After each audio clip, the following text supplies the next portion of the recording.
Well, good afternoon, everybody. This is Truth Seeker. It's been a number of weeks since I put out a video, but I thought maybe you'd enjoy some of these pictures and a little additional information about the grand finale of The Truth About the Truth. Lloyd Evans has already made a video about that day. It was quite an event, and I was privileged to be a part of that. Both my wife and I helped support some of that effort, mainly because we live right here in the back doorstep of Watchtower, and we know the area very well. Lloyd contacted me sometime in October, and I guess he got the idea that they really ought to give Watchtower an opportunity to answer a number of the points that are being raised in their film, The Truth About the Truth. It's an important film. It deals with very important subjects, especially child sex abuse. I think that is particularly important because of this two-witness rule. Anybody who's familiar at all with the Jehovah's Witnesses should know that they have this Shepherding the Flock of God book that dictates how they should try situations, cases. They don't believe in getting the authorities involved. Watchtower believes that it is the only legitimate government, and as such, they should keep matters internal to the Watchtower as much as possible. If there are allegations or circumstances of child sex abuse, their policy book, The Shepherding the Flock of God, has a number of things within it that discourage rank and file Jehovah's Witnesses from reporting such circumstances to the authorities. And also this two-witness rule that is a part of their judicial process, internal judicial process. They believe it's a scriptural dictate that there must be two witnesses before one can be found, I guess, guilty of any allegations. And often the problem that many witnesses face is the fact that if they raise an allegation of sexual abuse against a fellow member, it often boomerangs back on them and causes them harm. It really turns on them, and they find themselves in a judicial committee and disfellowshipped rather than justice being served. And the other main issue about this two-witness rule is that it keeps a rapist or child sexual offender usually waits. They're opportunistic predators that wait for circumstances to be so that they're not observed, and they don't do these things in front of witnesses and other people. It's just by the very nature of the criminal act. And so there are very rare circumstances where there are two witnesses. And if a predator moves around from congregation to congregation, often information is lost, and this predator remains active. He's found a safe harbor within the witness culture, with witness structure, um, that allows him to continue acting um, and hurting individuals, and that's the main problem with this two witness rule, and the fact that the individuals, these elders who hear these cases internally, are not qualified at all to hear and judge and act on these matters. These are it takes very specialized individuals, psychologists, psychiatrists, legal authorities to properly handle these types of matters. So not only does their policy book do harm to witnesses, but it also keeps predators in the community where they can do harm to the general community. If they haven't sufficient evidence to bring a sexual predator to a judicial committee, or to sufficient enough to report it to the authorities, the individual remains unchecked in the congregation, and they will go door to door in their territory, and basically a predator is looking for opportunities within the community to act out their impulses. So this whole business here is very important, and has implications not only within the Jehovah's Witness community, but also the public in general. And it's something that very few people know anything about regarding the Watchtower Society. And so I personally believe that this was a cause of utmost importance, and I wanted to help in any way that I could. I have a 4-year-old grandson.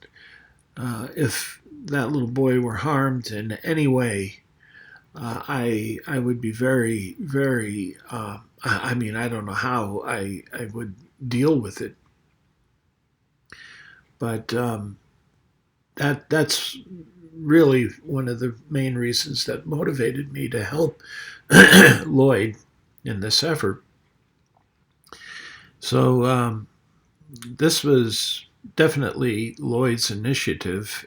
He has been working on this project for a long time with Javier Ortiz and Juan Estevido, and both very fine gentlemen. I really got to enjoy a conversation with them while we spent that day together. And it kind of fell together like organized chaos. It was just so weird, a bit of a surreal day. But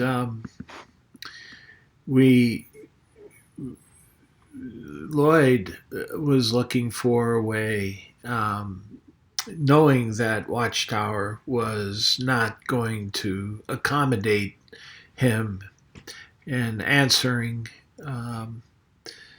the questions raised by the truth about the truth, especially regarding child sexual abuse, being rejected at the gate. Because first off, Watchtower didn't respond to their overtures. They emailed them asking for an opportunity to speak with somebody in authority who could speak to the matter on these questions, and they knew that they were going to be rejected right off. So Lloyd wanted alternatives to getting the message to individuals within the compound. Now, this is a compound. It's gated. You can't gain access. It's fenced all around, high security. In fact, we knew they were watching us from across the lake. We knew that they do watch. My wife and I have had experience a couple years ago with regard to them when they first opened the facility, and so we knew that they watch people across the lake because that's a park. They're surrounded by parkland, and that's public land, and they can't control that land. Despite the fact that they have fence around it, you can get pretty close to the facility in certain areas. So Lloyd was looking for ideas and different ways to uh, approach Watchtower, and he settled on the approach via two lanterns by land and one by sea. This is a little Paul Revere-ish, but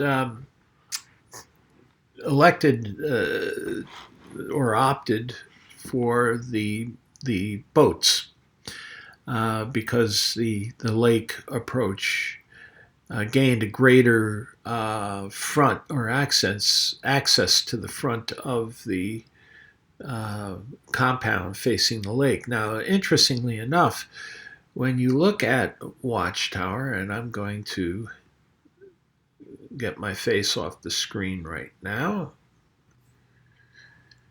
what you can see here is a map of Blue Lake. This is an interesting little lake. If you go to Google Earth, it's called Sterling Lake, but it's also called Blue Lake. That's the true name of the lake. Google Earth doesn't have it correct. But anyway, when you look at the way that the compound is situated on the southern side of the lake, you can see that it is isolated from the main road to the east. There is an access way, and into the facility, there's only one way in and one way out of the facility from the main road. It's a little hard to notice the terrain here with all of the greenery, but it is very rugged terrain, especially on the western side of the lake. Top of the photo is north, bottom of the photo is south. The compound is isolated on the south side of the lake, so it's very difficult to access in any way except via the lake. Even from the road, you can't see the main compound. It's so far recessed off the main road, and it's up a pretty good incline, so that most of the facility can't be seen from the main road, which is on the eastern side. You can see that road more to the south of the facility, that if you take a look at the right side. Now, on the west side of the lake is a trail that follows the edge of the lake. Now, that trail leads right back to the southwestern corner of the compound, and that's where the residential facilities are. But there, first off, it was hunting season. It's dangerous walking into the woods back in the during hunting season, and also you have very limited access or view of the compound from that one area. You can see some of the buildings, but for the best or maximum exposure, really the lakeside is the greater or the better or optimal part of anybody being able to see you from within the compound. So that was the choice, and we decided that that was the best way. Plus, I had a number of boats that we could. My wife and I live on a lake, and we own a number of boats, mostly paddle boats. We don't have any any motorized boats.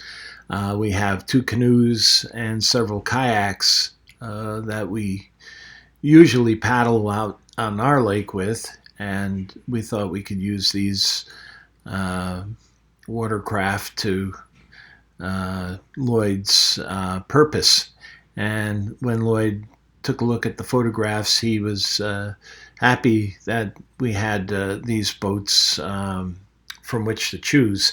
Now, the interesting thing is that if some commercial lakes, you can rent boats, but this is not that type of a lake. You have to have your own boat, and you can't bring motorized boats. This particular lake, Blue Lake, is strictly a paddle or oar lake. You can use electric motors, but I didn't have access to an electric motor boat. And in the time we had to organize this thing, we didn't have time to go around looking for one. It's not the type of thing you can rent. I contacted a couple of outfitters, and they didn't lease these types of things. So you basically, we were stuck using the watercraft that we had, which would have been sufficient had it not been for the conditions. The conditions were not absolutely ideal that day, and we'll talk about that a little bit in a minute. There was a lot of preparation work that had to go into this, which included making the signs to be used for the boats, getting the boats themselves prepared, making sure that I had all the permits. Because this lake is part of the Palisades Interstate Park Commission, they don't allow you to go out onto the lake unless you have the proper permits for the lake. So I had to make sure that we had everything in hand so that we could get this thing ready. And my wife, knowing that I am artistically challenged, helped me with making the poster boards for the signs. In this image, you can see "Stop CSA."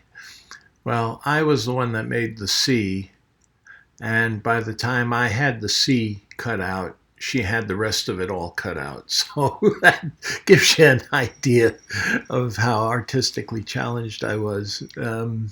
It took me about an hour to get that C made. So without her help, I was dead in the water. So she put it together. Now, you can't notice it very well here, but the poster board, I didn't think very well in advance when I bought the poster board. These were large boards. You'll see in in a few minutes how large they are when I set them up in my living room.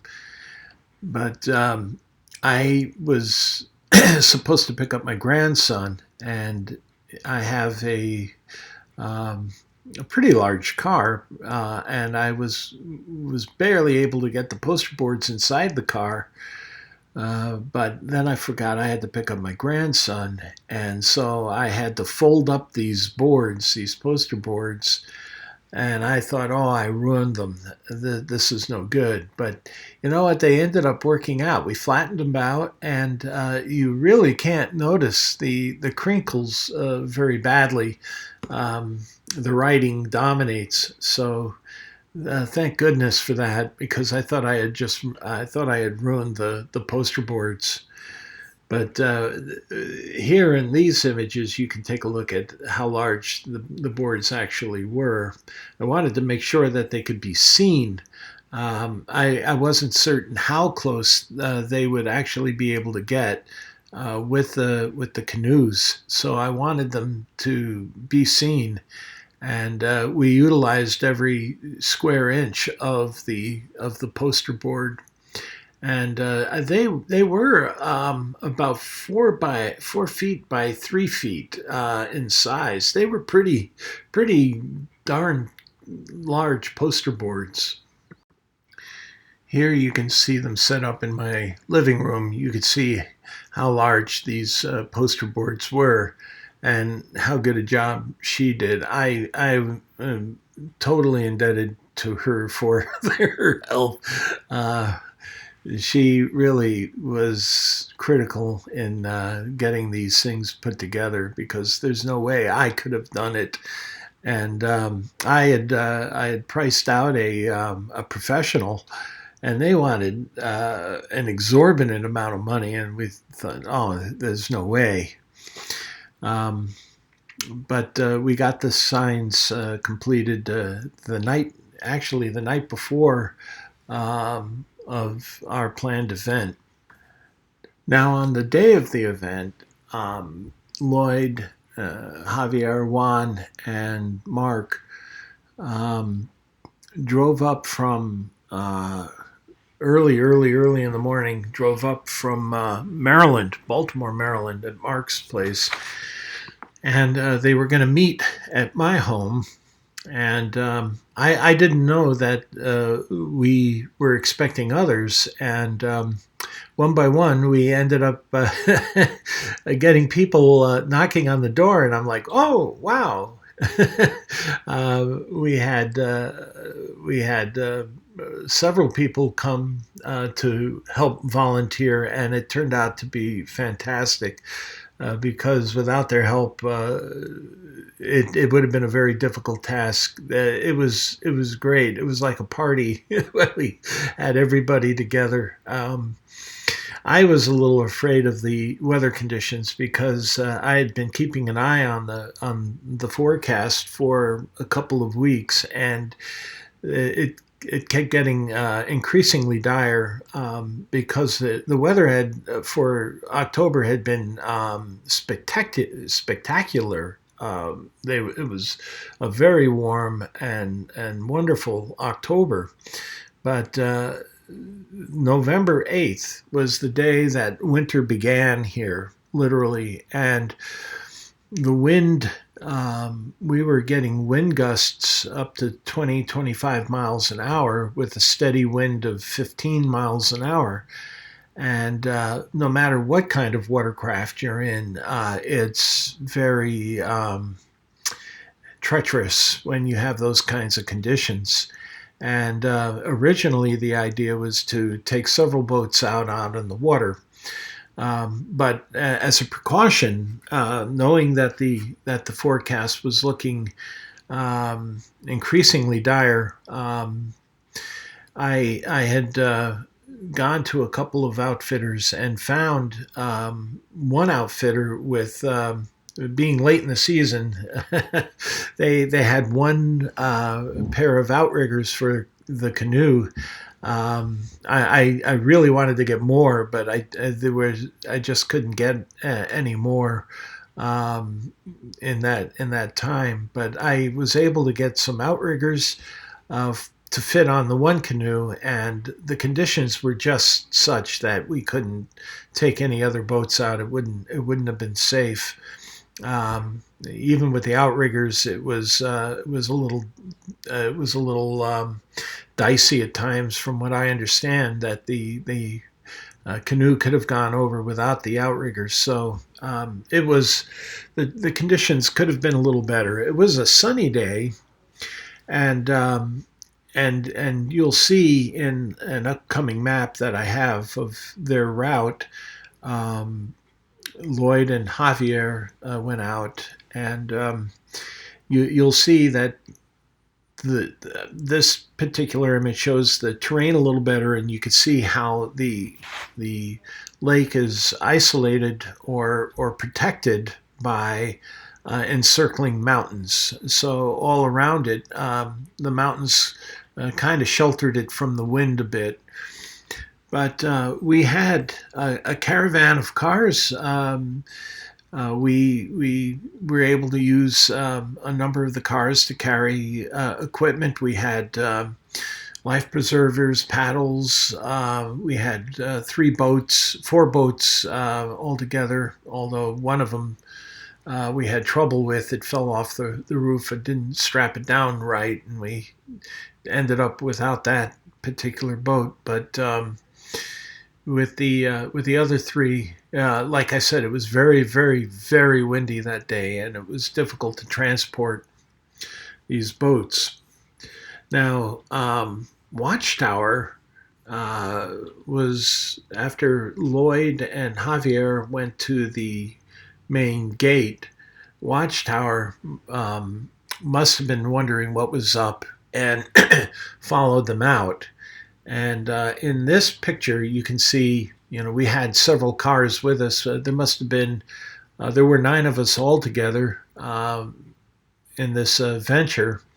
And you can see several of the cars here in this picture. And that white truck in the background is the Watchtower security. They followed Lloyd and Javier back to the launching point, the boat launches, and they wouldn't answer any questions. They just turned around and left, and so they must have called the park to try and stop our effort. That was one thing that I found quite interesting, is to what degree Watchtower actually did go to try to stop our little protest here. After we decided that only one boat should go out under the conditions, we got Javier and Lloyd out as quickly as possible with the signs strapped to an aluminum canoe with the outriggers fitted to it. And in this picture here that you see, it shows the course that they had taken, outlined in green. Here you can see the terrain better without the foliage on the trees.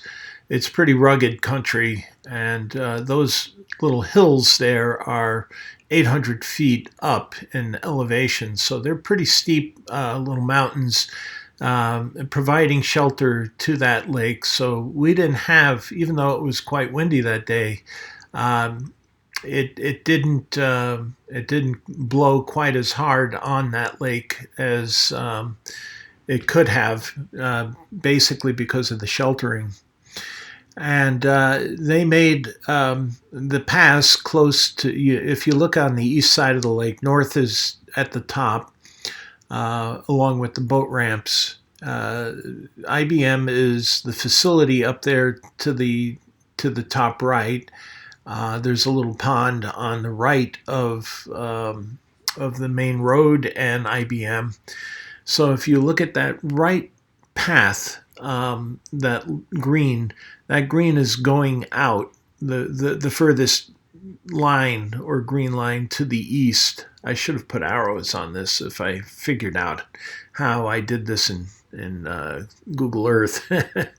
But they made a couple of passes, and then they struck straight across the lake back to the boat launch that they took off from.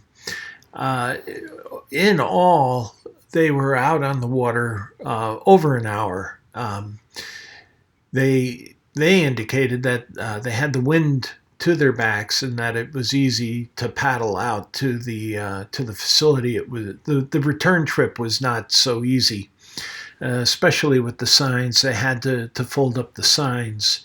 But here's a photo of the of what they did when they got out in front of the main facility, and they could get pretty close to the facility. I was surprised at how close to the Watchtower buildings they actually got. While Lloyd and Javier were out paddling in front of the facility, Watchtower had contacted the park administration, and we had 3 visits by park officials. One who was actually quite testy and was seemed pretty determined to get us out of the area to prevent us from doing what we were doing. He refused to give his name and his credentials as a park official. But he did come back after he left, and he had seen that we had permits for the boating. He came back with the park administrator, who I chatted with. Lloyd and Javier were already out on the water, and I explained to him what we were doing, and he had mentioned something about filming. I said, nobody's got film equipment out on the lake.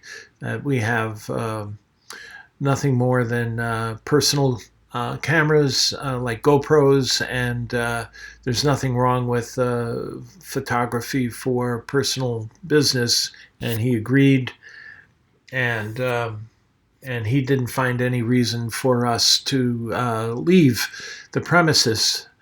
So that was the second attempt. And he warned me that that the police would be on their way. Somebody had called the police, and that I would have to explain to the police. And I asked why were the police called, and he couldn't give me an explanation as to why the police were called. And so I asked him, could you please radio the police and let them know that there's no reason for them to come out? And he said he would. And so he and the ranger who brought him out left. And within a few minutes, a police car showed up. And as soon as they came, the police car turned around and left. He didn't even stop to talk to anybody. They just left. And so I suspect that the park administrator, the man that I had talked to, and I knew he was the park administrator because my wife and I are very familiar with the park, and we've dealt with this individual before. I believe that he did call the police on our behalf, and that they left as a result of his call. So it seemed that no matter what Watchtower could do, they couldn't stop us from being out on the lake. And as you can see with this image here, Lloyd was successful in getting his message across to the Watchtower, and there were individuals who saw it. They they both Javier and Lloyd saw individuals, despite the fact that Watchtower went into lockdown over this whole matter, like we were very dangerous people to contend with. But there were individuals that did get a chance to see the signs. This was only the one sign.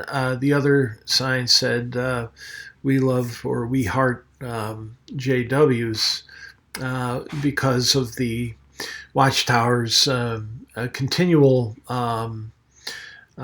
assertion that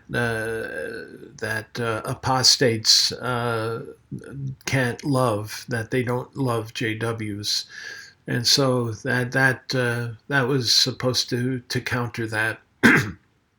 So after Lloyd and Javier made several passes across, they paddled back and met us at the launch. And here they are. It took them a good 20 minutes to get across the lake with the headwind, but they made it. And here you can see the aluminum canoe with the outriggers, added protection. The sign crumpled up underneath the crossbar of the outrigger to protect them from being blown over like a sail.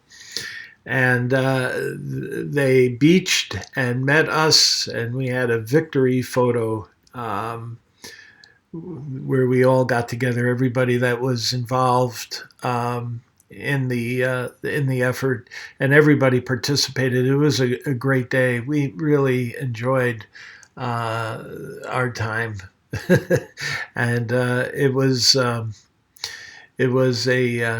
cold day. It was not the ideal conditions, but I think it was a successful day. Lloyd was happy, and hopefully they'll be able to put a finish to the truth about the truth.